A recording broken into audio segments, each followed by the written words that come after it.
napapansin sa iyong mga kapaligiran.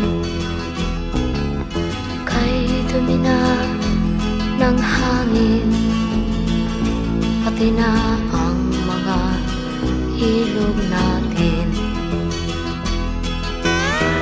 Hindi nga masama ang pag-unlad, at malayo-layo na rin ang ating narating. Ngunit masdan mo ang tubig sa dagat, dati kulay asul, ngayon'y naging itim.